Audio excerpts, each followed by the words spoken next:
I think we gotta begin here. So, guys, welcome to the Bin Zone. On today's episode, we're talking about House of the Dragon episode 4. Oh man, if you guys haven't seen the show, spoiler ahead, we're just diving deep into it. R.I.P. Rhaenys. R.I.P. Rhaenys, because ultimately, I don't know, man. Like, I'm conflicted because I feel like last week I was talking about her character and I was criticizing her, but seeing what she did, this episode was, I feel like everything we were looking for in House of the Dragons, everything we've ever asked them to do, they delivered. The dragon fight was everything that we asked for. I'm just so excited. I'm just hyped. I just need to take a second, breathe in a little bit, because they gave us dragon fights. They confirmed another theory that we all had. She knows about his bastard son, and she finds out when the episode, like, Rhaenys knew all along. I feel like this whole episode was her swan song, her goodbye to us. And as we're watching the episode, it's kind of like a slow crawl to see Rhaenys saying pretty much goodbye. She talked to her. She confirmed that is Corlys's bastard son. She looked at him. It looks like her husband. She knew that. When she saw Vhagar coming, she could have flew away, but she knew it was time. Like, it was her time. And I will say though, I kind of feel bad for the dragons all in all. Like, just watching this episode, think about it. These dragons were all raised together. They all grew up in the same rook, the same house, and ultimately the Targaryens had them fight each other. That's kind of disgusting, right? Okay, I'm calm. I'm excited. So let's get into the episode. This week's episode was the most action-packed episode we've ever had in House of the Dragons, and the best dragon fight in Game of Thrones we've ever had. I mean, this is what we've always wanted to see. This is what the fans were craving. I don't know about y'all, but for me, this is what I wanted to see. Well, not this one. I don't like seeing the dragons get hurt, but watching the dragons fight was something I wanted to see since the first season. Since we saw Dragon Egg, since Daenerys did her thing, it's been on my mind. But we have to talk about pretty much the episode. So let's just dive into this episode and break it down like we usually do every week, bit by bit, beat by beat, and go through the episodes and see where the characters end up. And again, we're going to take a moment of silence for Queen Rhaenys, the queen that never was. Because even though I was critical of her, she went out like a G. Say what you want about her, she went out like a G. But let's start with the episode. And the episode starts off with Daemon. I'm going to keep Daemon's part towards the end because I want to talk about all of Daemon's scenes as one. Because I think I know where they're going with his character. Because so far he's not doing anything in the battle. But I feel like I know his character is going to play a major role. So we're going to just talk about the Council of the Greens. The episode starts off and we find ourselves with Aegon and his council. Yeah, I mean, let's start here. Aegon, we all knew Aegon was useless, but this episode really, it doesn't endear his character because we know he's a piece of shit, but this episode really shows us the dysfunction of the Green Council. We talked about it last week, and with Alicent and Rhaenyra's meeting last week, they're pretty much resolved to their fate. They both essentially chose their side. Alicent is gonna fight for her kids and her claim to the throne, and Rhaenyra now realizes this is bigger than her friendship. This is bigger than what she thought her and Alicent had. This is bigger than the realm. This is about the Song of Ice and Fire. Ultimately, this is about the long night, and we have to get there. So the stage is set, and the Greens are pretty much amassing their council. And at the council, we see that Aemond is talking to Kristen Cole. The council is doing everything. Aegon's bored. Aegon as a character is interesting. I don't know. This episode, I felt a way about his character. I don't know if you guys felt the same, but a part of me kind of felt bad.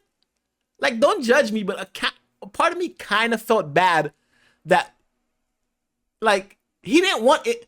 If we're thinking about Aegon's character, if you guys remember last season, Aegon actually tried to run away when they're gonna coordinate him as king. He didn't want to be king. He tried to, remember last season he tried to run away, and Aemond and them drug him back and made him king. Even though his character as a whole is despicable, I felt as though he didn't want this. They put this on him. He's a party bro.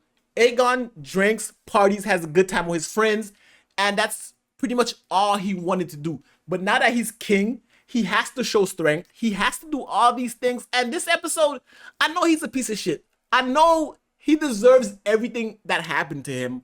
But a part of me kind of felt bad. I don't know. Did it feel like just watching him be a total loser? Even when he went and talked to his mom, he went and talked to Alicent, and he wanted some advice because the council doesn't listen to him. Aemond is pretty much running his war council. His Christian Cole, who's a piece of shit, we talked about him last week. Christian Cole, who is his hand of the king, is conspiring behind his back with Aemond. He goes to talk to his mom. Like, I don't think he's ever done anything foul to his mom. And she's telling him, hey, just shut the fuck up and do your job. And I kind of felt for him. Because that's not right. He didn't ask for this, but now he's put into this position. He has to do what he needs to do.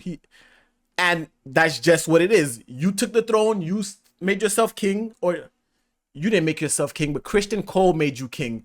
And Christian is a character, I think we have to talk about Christian Cole. I feel like every week we have to talk about him, but not for like good reasons.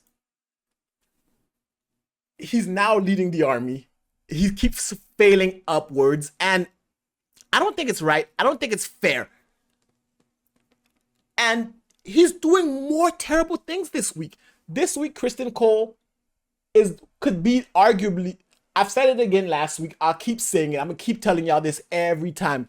All of this is happening because of him, and now they're calling him the kingmaker because he did make Aegon king.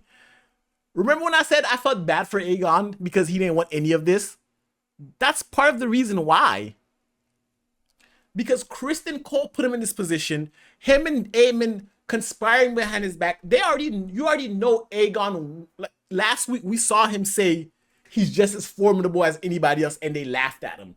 He has a dragon. He's the king. He's wearing the armor of the conqueror. You would think he'd have some respect, but no one respects him. And ultimately, Christian Cole devised this plan. And at this point, I think he's starting to feel himself just a little bit too much. He's starting to feel like he is the man. He's coming up with plans. He's laying sieges. And he actually firsthand, this episode ends with him seeing firsthand just how devastating dragon power is. You think dragons are cool. You think watching, like, I was waiting for this entire time, but dragon combat is not cool. You saw the debris, the decay, and everything that was left on the ground. You saw how the people were struggling.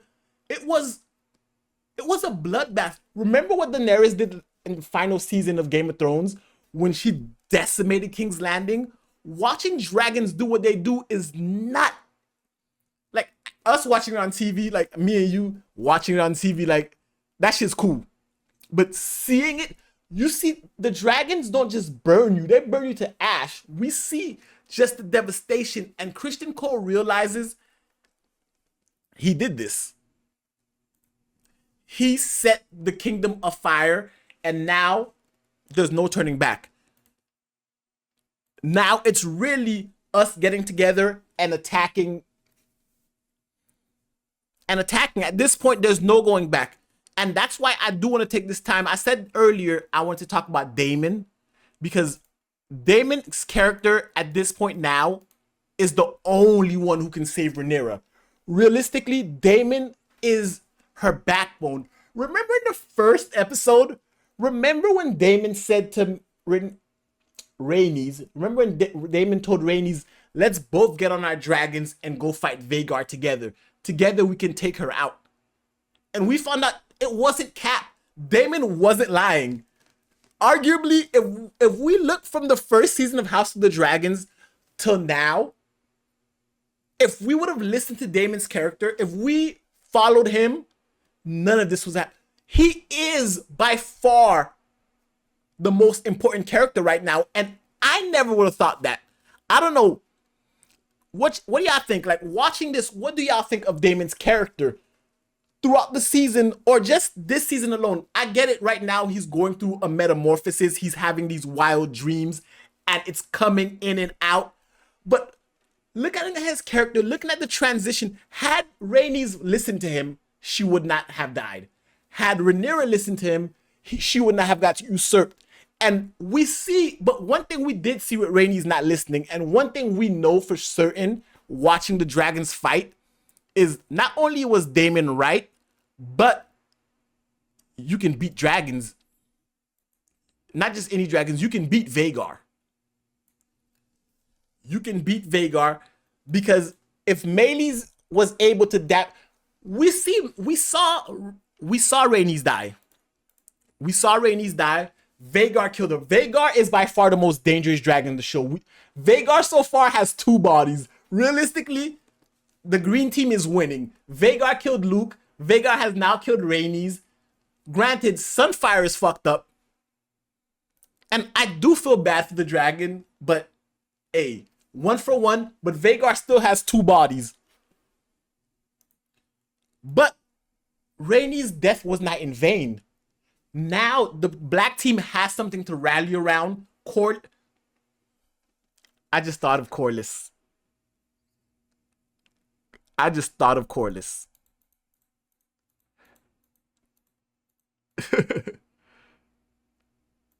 And the reason I just thought of Corlys was this man right here has literally lost everything. From last season to this season, Corlys has lost everything. He lost his dragons. Forget the dragons. This episode alone, he lost his wife. Last season, he lost his son and he lost his daughter. And then he lost his fake grandson, but still his grandson Luke.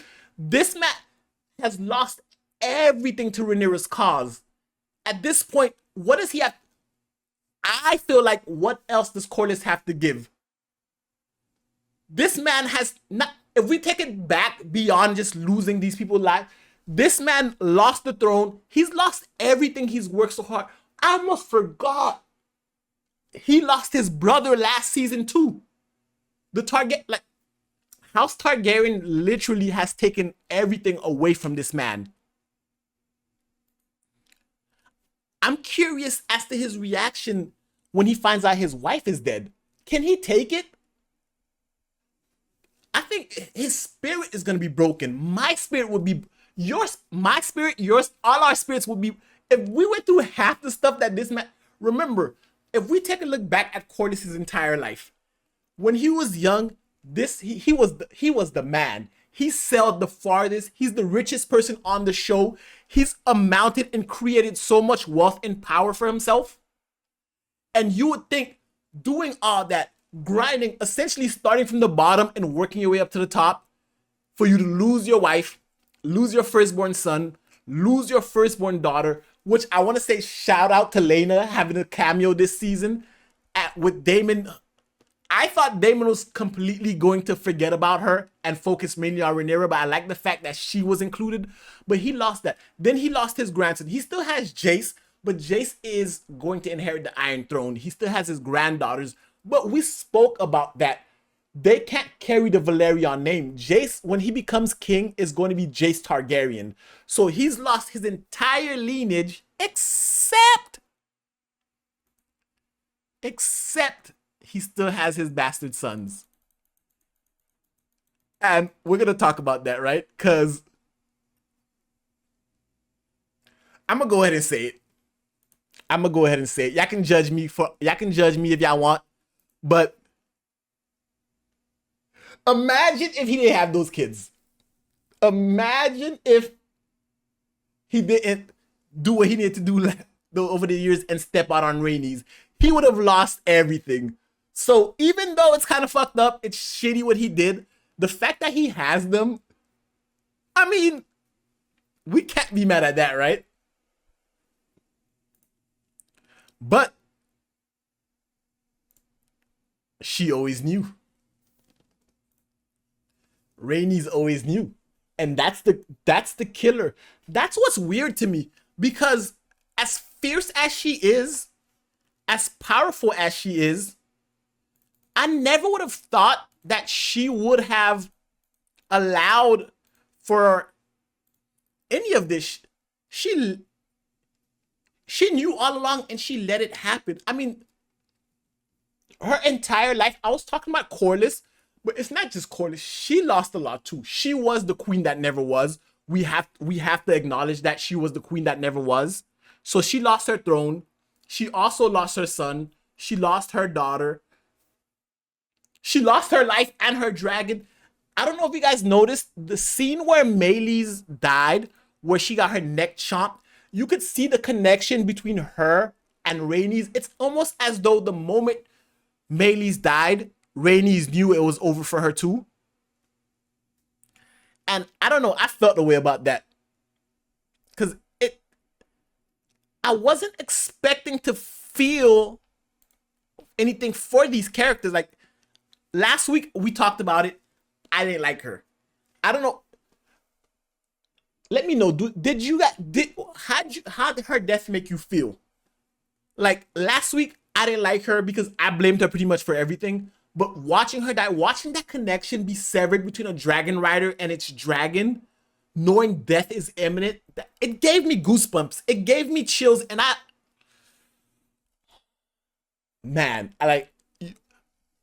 we're in week 4 of House of the Dragons. We've been doing these live streams for a while now, and I don't think you guys have seen me as excited as I've been for this episode, because it gave us everything. It gave us character. It gave us intrigue.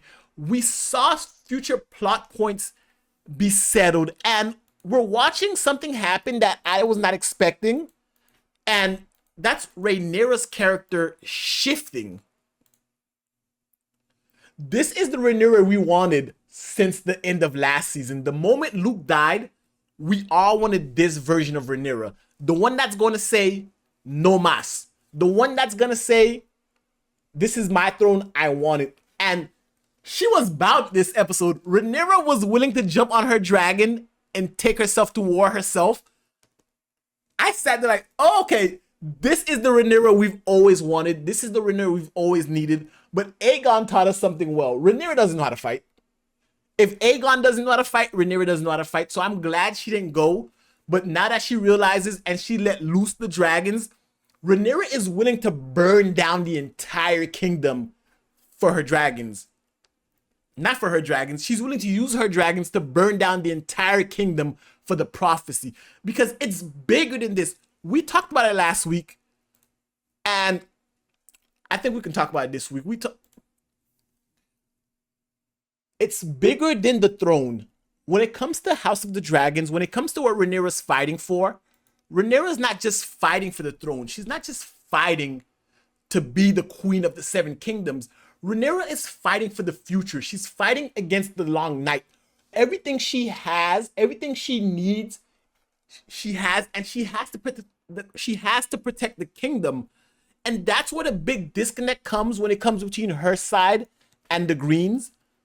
Like, I don't know how anybody could be on their side. As much as I did not want to like Rhaenyra, I have to be on her side. She stands for something greater than herself. It's not just greed. It's not just power. It's not just her dad made her the heir. It's about the prophecy. And she even doubles down and reaffirms that to Jace, that it's not about her. It's not about the kingdom. It's about the Song of Ice and Fire. And I can't be mad at that. And after everything we found out, Alicent, I feel like now's a good time to really talk about Alicent, right? Because Alicent, her character, I don't know. We spend so much time with the character Alicent. The first season when she was young, I liked her actress. I liked her storyline up until pretty much last week's episode, because at this point I feel like her character is doesn't have much to do. Like Alicent, there's nothing left for Alicent to do for us. There's nothing left for her to show. But we did find out she's maybe pregnant with Christian Cole's kid, which who cares, right? Like he can't have it anyway. So that's another subplot I don't feel like needs to go anywhere. Her character at this point, I feel like, is taking up screen time. I don't know how you guys feel about her, but I'm not enjoying watching her anymore. But as the show's going on, I don't feel like we're gonna see much of Alicent anymore. It's really wartime. It's really go-to time, and I was critical of the Green faction, but if we look at the Blacks, calling them the Blacks will never not be funny. But if we look at Team Black, R.I.P. Rhaenys, I think I'm gonna have to update the graphic because Rhaenys being at the corner here and she's gone. They've lost the dragon, so right now they have 1, 2, 3, 4, 5. No, they don't have 5 dragons. They have Baela, Jace, Rhaenyra, and Daemon. With the death of Rhaenys, they lost the dragon and oh.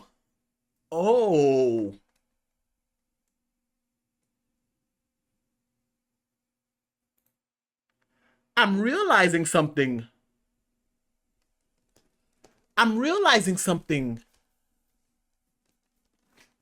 They're in trouble. Rhaenyra's faction is in deep trouble. The Blacks are...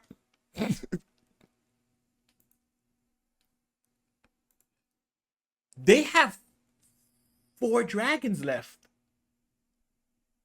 And only one of them is combat ready. Daemon Caraxes, Daemon and his dragon are the only ones combat ready. Granted, Aegon's dragon's down for the count. Again, we don't count Helena's dragon. But I said it earlier in the stream, Vhagar has 2 bodies, but those 2 bodies are so crucial. The scales have tipped. Rhaenyra's not letting Jace go out to fight. Rhaenyra's dragon isn't that big compared to Vhagar.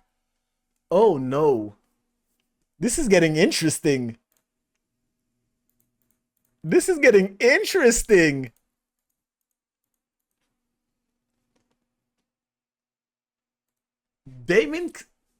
Targaryen most likely is the most powerful character on the show right now. Think about it, especially what just happened to Aegon. Aegon's fucked up. We saw he burned Aegon and incapacitated Aegon. Aegon's firstborn son has been killed with the whole blood and cheese incident. Aemond is... Oh. I remember making a video last week where I was talking about Aemond Targaryen's character. And I was talking about how he's overlooked because he never had a direct path to the throne. He can't sit on the Iron Throne. But with Aegon incapacitated, his firstborn son dead, him with the most powerful dragon, he killed Meleys. Nothing's gonna stop. We even saw this episode, Daemon had a vision where we thought he was following Aemond, but it was actually a version of himself. Because we know Aemond's character, his whole thing is Daemon Jr. He's trying to be like his uncle. He's trying to be Daemon Targaryen. And now he has battle experience. He might... No. He does have more dragon combat than Daemon. Daemon has been to war. Daemon has used his dragon in combat before. But it's always against people. It's always against humans. Daemon hasn't fought another dragon. But Aemond hasn't just fought another dragon. He's fought 2. So now we're in a position where it's going to be Daemon is on a collision course with Aemond. That is happening. But now Daemon has to deal with the fact that Aemond has two bodies. Vhagar, we know Vhagar as the biggest dragon, Vhagar being the oldest dragon. Vhagar was here during the conquest. When Aegon Targaryen and his two sisters landed, Vhagar was there. Vhagar has seen combat far longer than Caraxes, and now that Daemon has actually, not Daemon, but Aemond has actually fought and killed two. Luke was an accident, whatever. But strategically used Vhagar in combat, that's more experience than Daemon has. Granted, Daemon's older, probably the better swordsman, the better dragon rider for sure. And we did see with the fight between Meleys and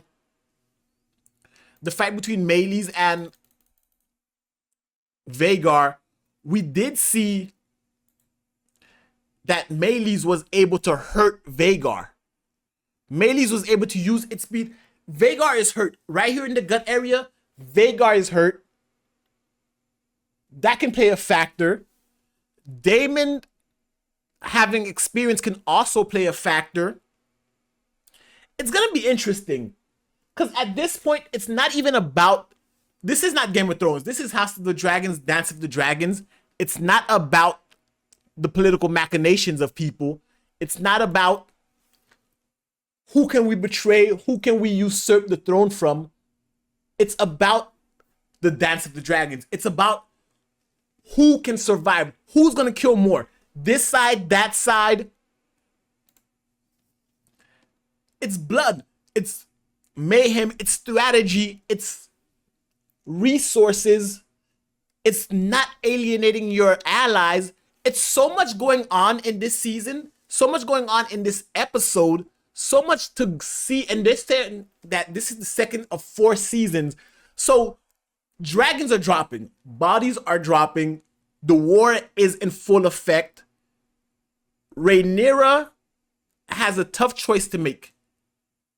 Because with Rhaenys dead, the only other available dragon rider she has, aside from herself, is Jace and Baela. But is she gonna put Jace and Baela at the forefront of battle? Is the real question. Because Jace is her firstborn son. Rhaenyra is still a mother at the end of the day, and she's still... Remember, this is it's only been a couple weeks that she lost her newborn son, her newborn daughter, and did we know the sex of the child? It was a girl. Her newborn daughter, and she lost her son. So she's gonna be hesitant to send her firstborn out in combat. She's also going to be hesitant. So does that mean that Rhaenyra is willing to take Baela to the front lines? Because Baela's not her daughter. Baela is her stepdaughter, but Baela is Daemon's daughter. Daemon is MIA at this point. We do know Daemon is actually working for Rhaenyra. He's actually trying his best to raise an army for her. But the question is she going to sacrifice Baela over Jace? Is she going to send... Because Jace wants to go out. Jace is the heir. And Jace said something... This episode was interesting because even though it's not about the political maneuverings, this war is for Rhaenyra's legitimacy. So if Rhaenyra dies, Jace is a bastard. Off rip, he's gonna lose everything. No one's gonna rally behind him. All he's gonna have is his dragon, and he's gonna be known as a bastard. So he can't risk Rhaenyra going out, but at the same time, Rhaenyra is a mother. Rhaenyra can't risk losing her firstborn son after she lost her other son. It's bringing up an interesting dynamic, really, between these two characters. Can Rhaenyra allow this to go on? I don't know. I really want to know your guys' perspective on this all. Do y'all think that if Rhaenyra allowed Jace to fight, is that something that's gonna happen? And if she finally does, because This being a prequel, even if you haven't read the books, you can kind of get an understanding of how it's all going to end. And when I mean how it's all going to end, we know Daenerys comes along and she has white hair. So we can put two and two together and know Jace isn't reproducing with anybody. So Jace is going to die. I don't know if that's a spoiler for anybody. My bad. But Jace is going to die because the Targaryens still 169 years from now, we still see Daenerys. We still saw Viserys, her older brother. The Targaryens rule, so they don't have brown hair. So Jace dies ultimately. But what does that mean for... And remember last week, not just that, the more I think about it, the more two and two come together. Because Rhaenyra has other kids with Daemon, and she sent those kids off with Rhaena. Remember last week when Rhaena was sent off with the dragon eggs that will ultimately become Daenerys' dragons, and she's saving the lineage of House Targaryen? Even though she's not in this episode, the fact that Baela's characterization is so important, it leans so heavy that we can speculate later on in the season to know what happens. We know she survives because the kids survive, because that's how they have to reproduce. That's how they repopulate House Targaryen.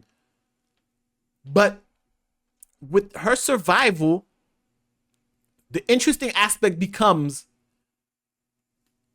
because she doesn't have a dragon and Baela does, is Rhaenyra gonna send Baela out? Baela doesn't have any experience, and we saw in the same situation with Aegon.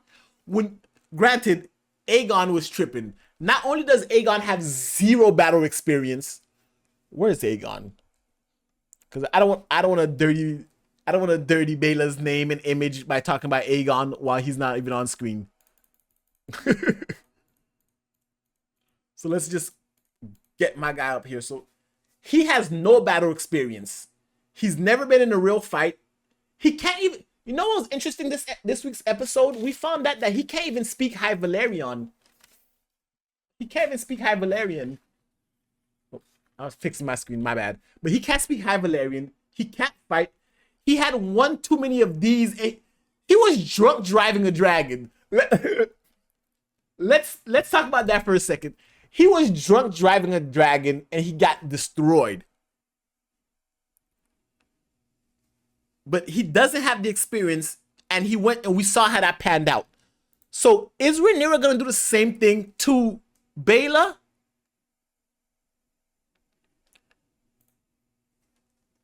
If Vhagar catches Baela, oh man, this is interesting. So if all the dragons end up fighting and killing each other, that means Vhagar is gonna collect more bodies. So the interesting thing is, who is the next dragon that the Greens are gonna kill? At this point, last week I said that the Greens were losing the war, and they were, realistically, the Greens were losing the war, but I think the Blacks' indecision caused something. I don't know, like, they lost Otto Hightower, but yet none of them have died yet. They have, I mean, Aegon is not dead. Even Sunfire, even though his dragon's fucked up, his dragon's not dead. They haven't lost anything. Rhaenyra's squad, on the other hand, is still losing. I feel like every time they get into a direct confrontation with the Blacks, the Greens come out on top. They lost Rhaenys this episode. Rhaena is gone because she's been sent off. Daemon is realistically the only character who's saving her right now. Corlys is probably going to be fucked up next episode. Think about it. When he finds out his... At this point, does he even have an allegiance to House Targaryen? Now that I sit back and think about it, his wife was Targaryen. So yeah, he's going to sit with his wife. He's going to ride or die with her. But ride or die means ride or die. So if Rhaenys is dead, the ride or die is over. Right? So that's going to be an interesting aspect. Because with Rhaenys being gone, that severs the Velaryon fleet from Rhaenyra. that loses their main dragon rider who with actual combat experience. And I don't know how I feel about her death, because part of me feels like she wanted to die, because the moment Vhagar showed up, she could have banged it. We saw in this episode, her dragon is faster than Vhagar's. It was able to weave, and if she wanted to, she could have left. But she decided, she thought, I don't know if it was hubris, or I don't know if she thought that she could somehow, if she kills Vhagar, she can end the war herself. Because remember, a lot of people, myself included, are blaming her for it all. Had she killed them all during the coronation of Aegon, remember that scene where she bust out the dragon pit while they were coronating, Aegon's coronation, while they were coronating Aegon? She could have ended the war right then and there, one Dracarys, but she flew away. But now she had to deal with her consequences. Vhagar is a problem.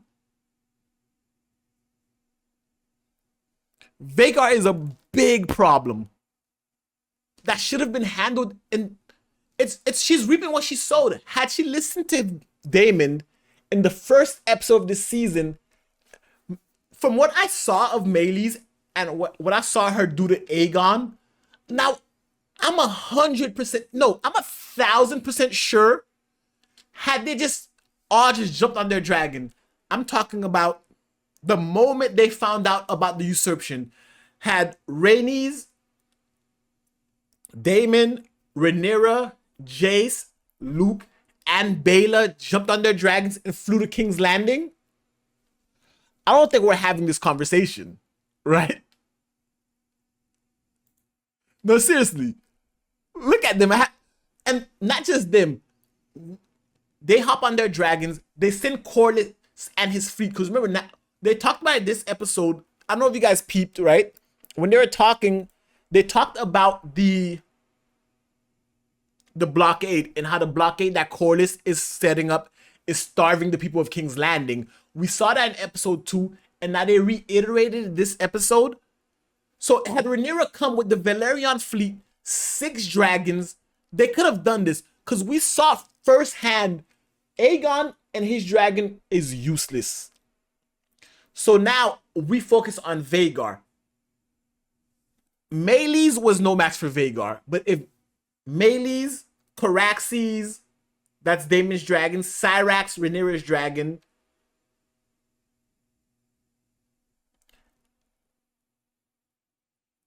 let's throw Jace in there too, from good measure. I don't even know Jace's dragon name. Let's throw Jace and his dragon in there for good measure. 4v1 on Vhagar, I feel like that's good enough to take Vhagar out. I feel like 2v1, if Daemon felt like 2v1 was enough, 4v1 was enough. Now that leaves 2 dragons. That leaves Baela with Moondancer, and that leaves Luke with Arax. Remember Luke's dragon? It was kind of fast. Vhagar chomped it one time, right? Aegon's dragon is not that much bigger than Rhaenyra's dragon, and it's not that much bigger than Baela's dragon. So those two, and we saw Aegon in action.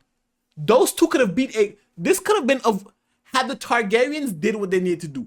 Jump on dragon back, fly there. It would not have extended to where it extended to. I don't know, that's my thoughts. You guys feel the same way? Like, I don't know, I'm just thinking, I would have done it. Granted, you didn't want to cause death. Rhaenyra, I want to give Rhaenyra some props. She did try to exhaust every option of peace. But the moment they usurped your throne, you should have known, something should have came over. You should have had the understanding that there is no peace. These people never liked you. I do feel like it is setting up a last minute Daemon save.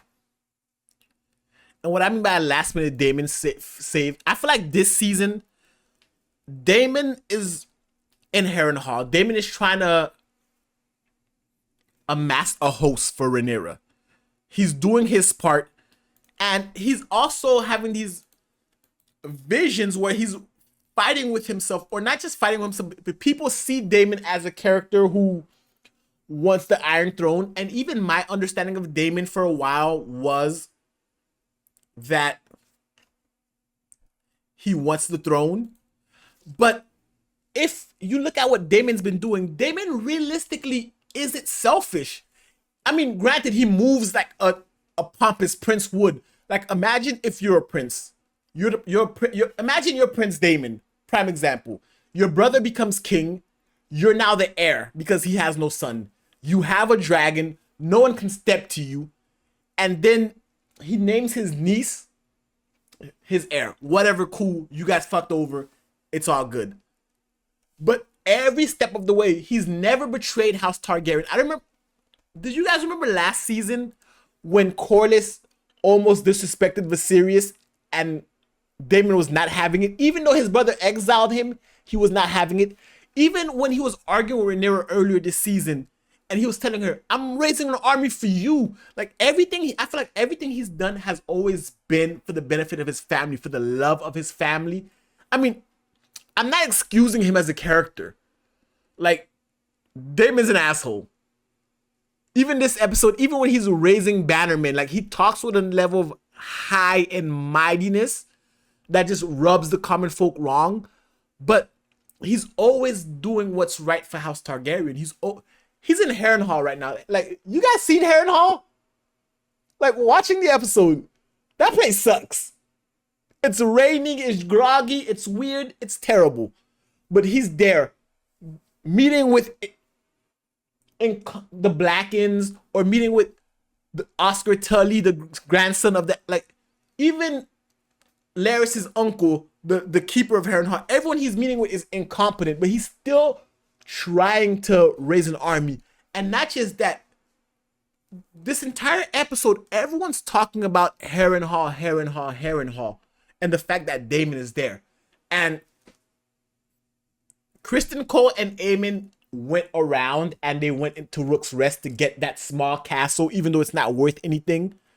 But everyone's eyes is on the prize. The fact that Daemon's there, he doesn't even have an army, and they're threatened by the fact that he's there. So we know he's more than formidable, but at the same time, Vhagar, like, no matter how the cookie crumbles, it always comes back to Vhagar. I feel like this, if we take House of the Dragons and we apply it to like modern world, real world stuff, it'd be easy to say like all the politicking, everything we have going on, we can do so much when it comes to House of the we can do so much military posturing and might. The world can stand however they want, but whoever has the biggest weapons of mass destruction dictate the rules of engagement. In the real world, like, people talk about the US, we criticize the country and all that. Like, people talk about the country all the time, but we got the biggest guns. If you take that and apply it to House of the Dragons, Rhaenyra has the legitimacy. Rhaenyra has the experience. She has the vets. Like, that ain't matter. Melees and Rhaenys have been fighting for a while. Like, the fact that she said she's combat ready, that goes to show that even before House of the Dragons, like before she became the queen that never was as a princess, that goes to show that she's been in war. She has combat experience. Daemon has combat experience. We know Corlys has traveled the world. He has combat experience. All that doesn't matter when you have a dragon the size of a castle that can shred dragons in one bite. Like, it wasn't just Luke's dragon that was stomped out by Vhagar. It was also us watching Rhaenys just die. That's really it. Like, ultimately, at the end of the day, you have the biggest weapon, you have the biggest gun. Like, let's look at this image here. Let's pause for a second, right? I just threw the picture of Vhagar up here. Vhagar fighting Melees. Look at this image. Vhagar is cooking Meleys to a crisp. Meleys is big. Meleys is the second oldest dragon. Vhagar was the biggest. Her dragon is the second biggest dragon, and you see the size difference? Like, just looking at this image here, look. Vhagar's flames totally encapsulated Meleys. How do you beat that? How do you... I mean, there is one way to really beat it. And you see, if Vhagar is like this, if Meleys was able to do this, she didn't die there. When Vhagar and her first fought, Rhaenys was able to survive that first initial encounter. So she's Targaryen, and that's kind of why they didn't burn to a crisp. Even though Aemond, Dracarys, both of them, it wasn't that hurt Aegon as much. Because we saw Rhaenys, she had like soot and all that over her face. But it wasn't that. Targaryens are somewhat resistant to fire. So it wasn't that. It's the neck chomp. But in this scene, that size, Vhagar doing that. Now imagine if they go up there with 3 other dragons, right? That's happening to Meleys. Caraxes, Daemon on Caraxes, tearing at one ring. Rhaenyra and Jace at another ring. Kaputs. But at this point, on a 1v1, when it comes to dragon fights, we're here. We're here. You can't beat Vhagar. You can't beat Vhagar. So let me look at the chat for a second and answer some chat questions. Dr. Hirokawa says, Vhagar is a problem. I agree. Vhagar is the biggest problem there is. Like, no matter how you slice it, Vhagar is just Vhagar. He's the biggest problem in here. So at this point, there is no problem. There is no solution for Vhagar at this point. Meleys is dead. Team Rhaenyra can't spare any more dragons. And Dr. Hirokawa completely agrees. Yeah, Vhagar, you can't, like, there's no stopping it. I'm curious to know, or not curious to know, but I'm curious to see how everything plays out. Because now that the dance has officially begun, and now that dragons are falling out of the sky and people are dying, what's next? What's next for Team Black? And the reason I say Team Black specifically is Vhagar is huge. And not just the fact that Vhagar is huge, Rhaenys is dead. I'm going to keep harkening back to Rhaenys being dead, because Rhaenys being dead isn't just about Rhaenys. Because with Rhaenys being dead, it's going to shatter one of their biggest supporters. I don't remember last season, in the first season, when Corlys was upset at King Viserys. He took his fleet and left. I remember this episode, he criticized Rhaenyra. He said, where has that woman gone? He had to step up in the council today. And I say today like I was there, right?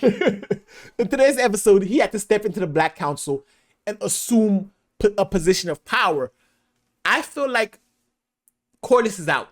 Like, I've lost too much to this war. Like, I've lost too much to your throne. Like, realistically, Corlys has lost almost everything because of Rhaenyra.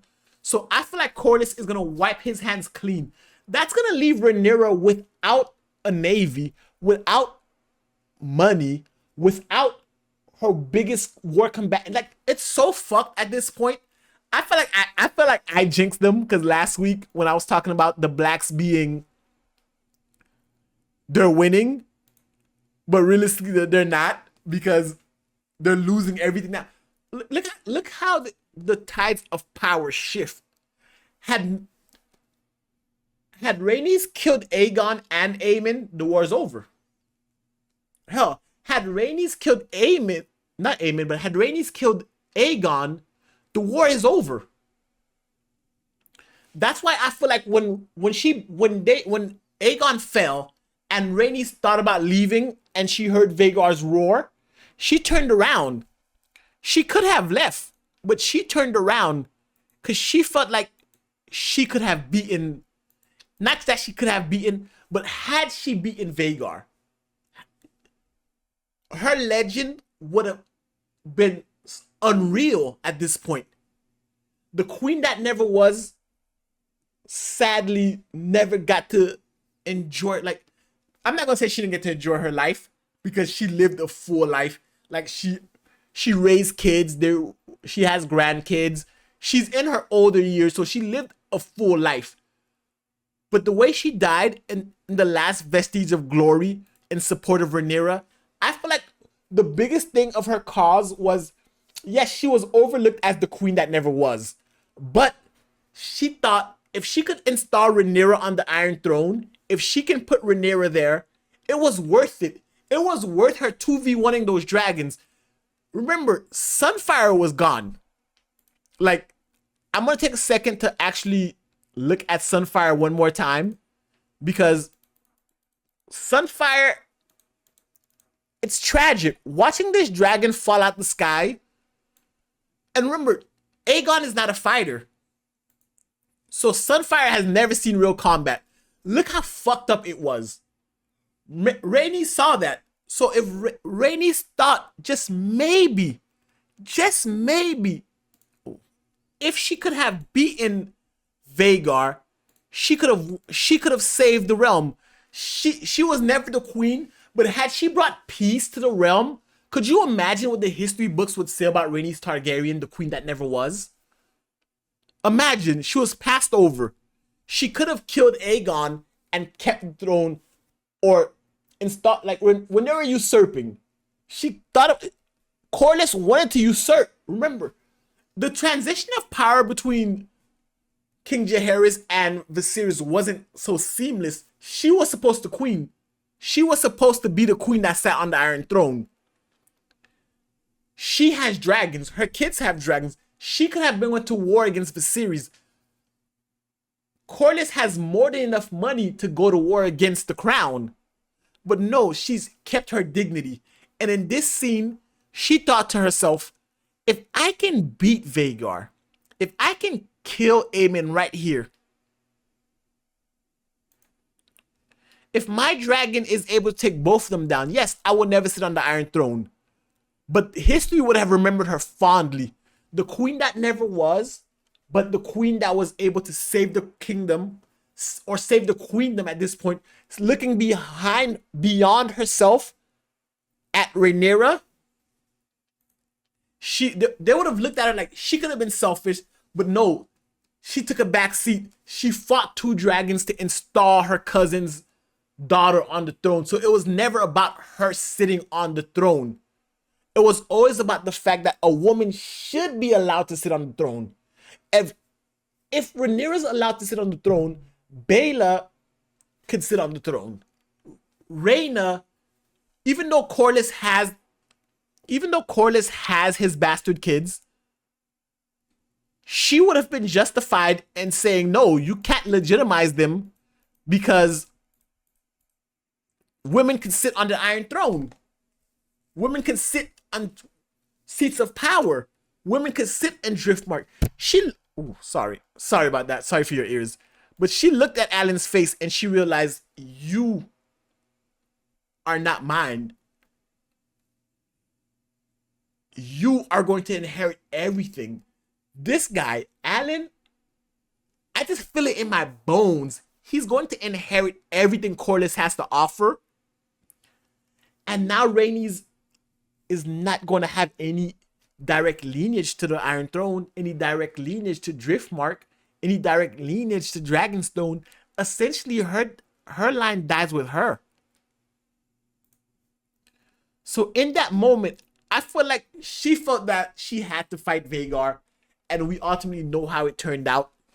But it is sad to see this character go. It is sad to see this actress go because, I mean, she's been with us since the first episode, and now Targaryens are dying. Like, Viserys was the first Targaryen to actually die, but he died of a natural cause. But now they're dying. They're dying from each other. And we saw a little bit of symbolism this episode when Alicent picked up the little toy dragon she gave Viserys and it fell and the dragon split. The House of the Dragon is there's no coming back from here. You could have eventually maybe talked about peace, eventually maybe came to an accord, even though war had restarted. But at this point, no, there's no more. Rhaenys is dead. Aemond has tasted blood. I wouldn't be surprised if Aemond felt like he can go fight. I wouldn't be surprised if now he feels like he can go fight Daemon. Or now he feels like he's king. At this point,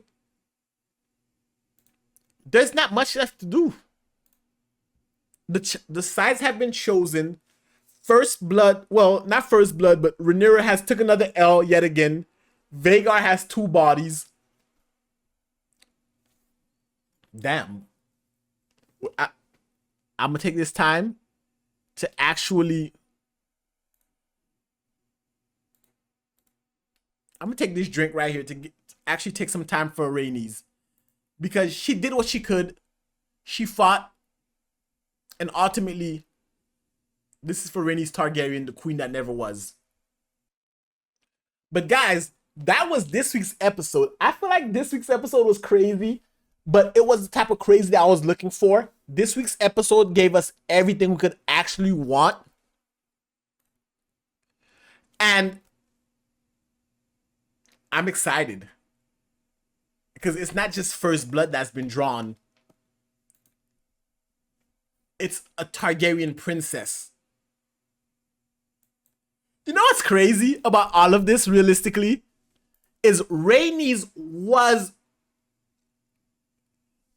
she's like the actual last person to actually have any ties to Jaehaerys, the king before Viserys.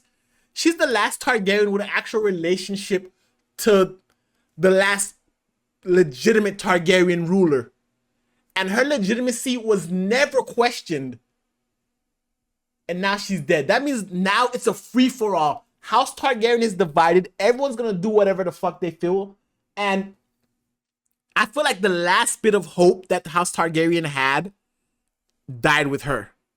The last bit of hope for peace ended with Rhaenys. It's sad. Like, Viserys is rolling in his grave. Jaehaerys is rolling. Had he made her queen in the first place, we're not here. But alas. And she didn't die of, like, running away. She stood as a true Targaryen, looked Vhagar in the eye, looked Aemond in the eye, and tried to end the war right then and there. She could, like, it's crazy. Aemond spared her. No, like, they could have let her go.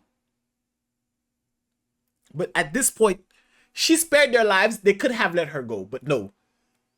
She is the last vestige of House Targaryen. And I think she deserves our respect. But with her dying, I don't think it's just a fracture of House Targaryen. I think it's a fracture of Rhaenyra's power. Because now, Corlys is going to fill away. Baela is going to fill away. Remember, when Rhaenyra was gone and didn't know what to do, Baela summoned her to Dragonstone. That's why she went to go see Corlys. This episode was ultimately her goodbye swan song. She saw her husband. She saw his bastard kids. She saw Baela. She didn't see Rhaena. Rhaena's going to be devastated. She didn't see Rhaena. And she tried to correct Viserys' mistake.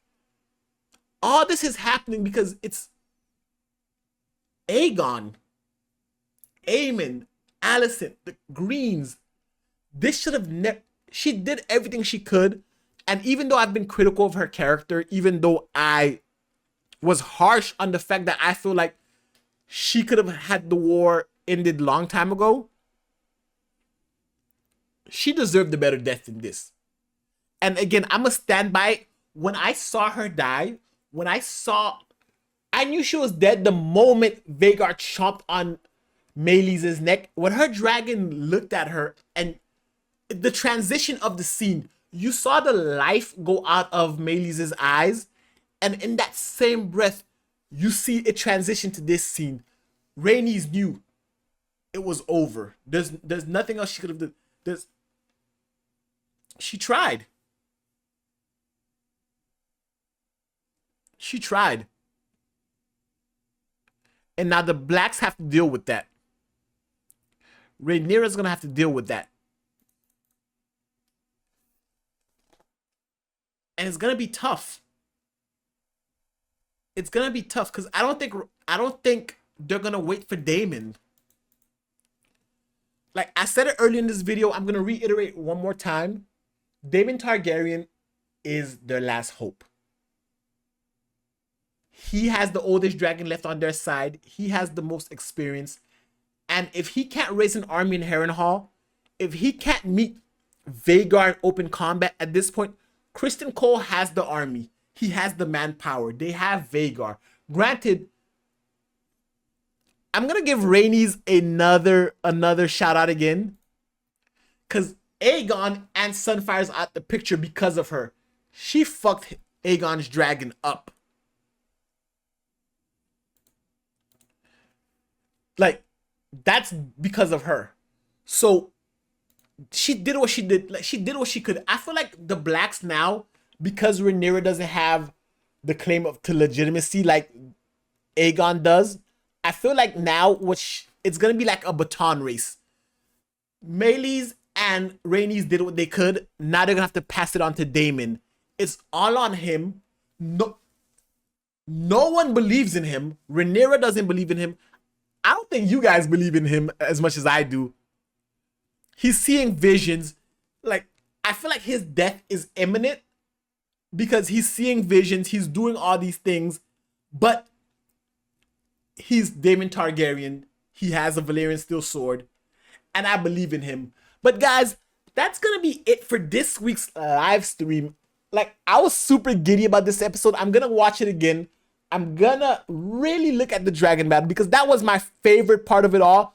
But guys, thanks for tuning into the live stream. I really appreciate it. We went on for about an hour today because it was the best episode. But guys, thanks for tuning in. I'll see you again next week. And don't forget to subscribe. And I'll be dropping more House of the Dragon videos because I'm gonna dive deep into that scene with Vhagar, Melee's, and Sunfire because that needs to be analyzed. We're gonna do that this week. But guys, I'll see you guys next week. But guys, that's it for this video. I'll see y'all next week. And until next time, binge on. Peace.